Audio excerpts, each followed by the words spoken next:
Hello and welcome to day 5 of the Mindfulness mini course. My name's Ollie Doyle, and today we're going to wrap up our first series, or the first part of our mini course on learning to concentrate. We started this series at the point of unconscious insanity, at the point that we were at just before our journey began, of being completely lost in thought, in past and future, and completely unaware that that was our state, because we didn't know any other way of living. And as we've moved into the first stage of our path, we've learned to concentrate through breath awareness, body awareness, and awareness of sights and sounds. And we've learned the importance of repetition and simplicity in our practice. Now at this stage, as we begin to learn to concentrate, we're starting to reach a threshold at which our mind will want us to quit. And it's got some very successful ways of making us want to quit. Now, I talked to you last time about my travels through Central and South America and discovering Zen. And as I was journeying through there and spending time meditating whenever I could, my mind devised a brilliant scheme to take back some control. And that was to set some expectations and goals around my practice. So my mind started telling me how to measure success. So it would say things like, well, you should be able to stay mindful for 5 minutes, within 3 weeks' time. Now get to work. So it was acting like a well-meaning coach who's trying to push you along.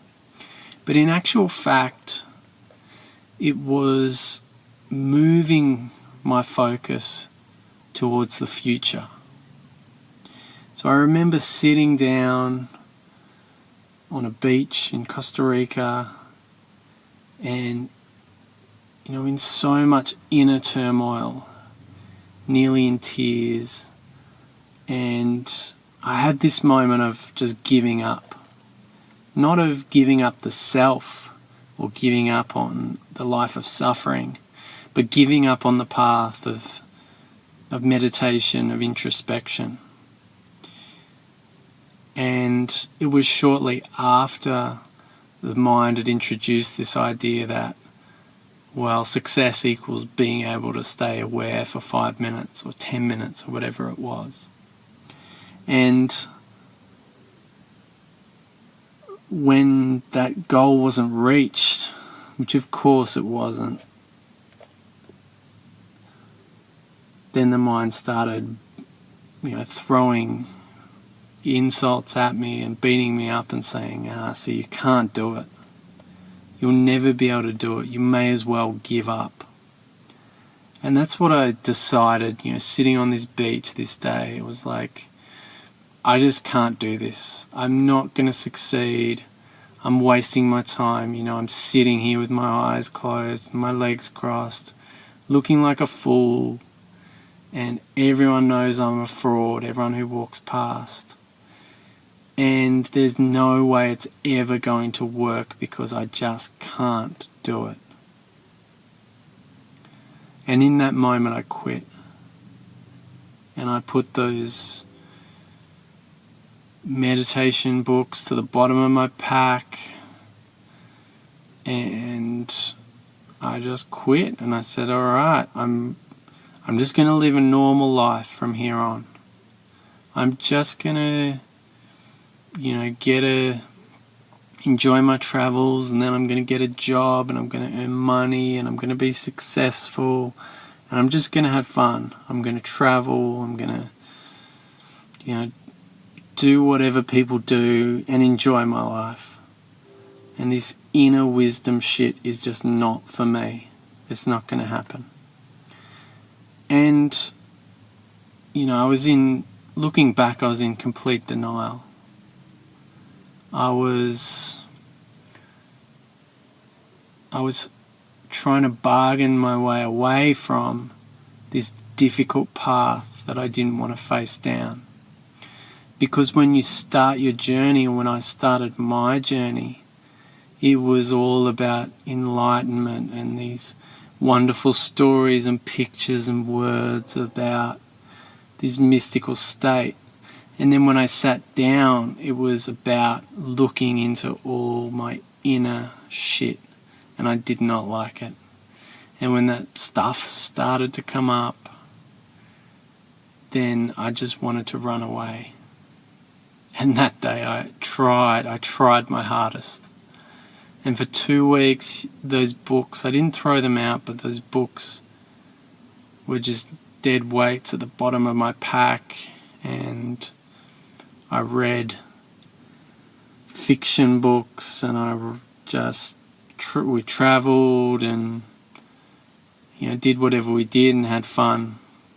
And I really tried my best to throw this path away at the early stage.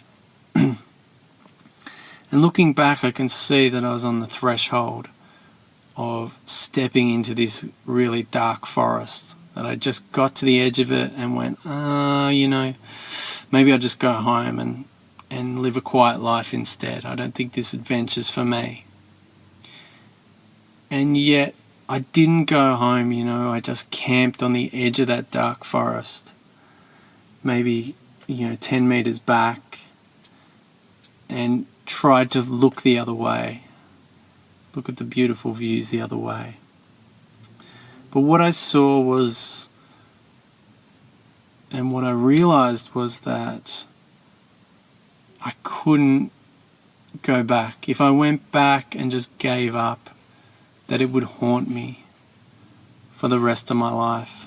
And I knew somewhere deep down that I was just hiding from a path that was really important in my life.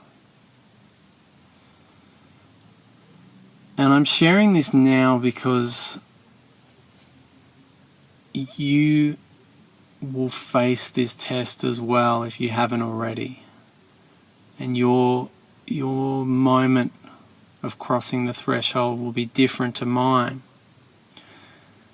But you will come to a point where you want to give up, and there'll be all sorts of justifiable, well-phrased mental reasons for doing that. And you can choose that. But if you're like me, then it will haunt you and it will drag you back into this practice. And if you're at that point now, I want to reassure you, first of all, that it's normal. And second of all, that it's a signal that you're going the right way.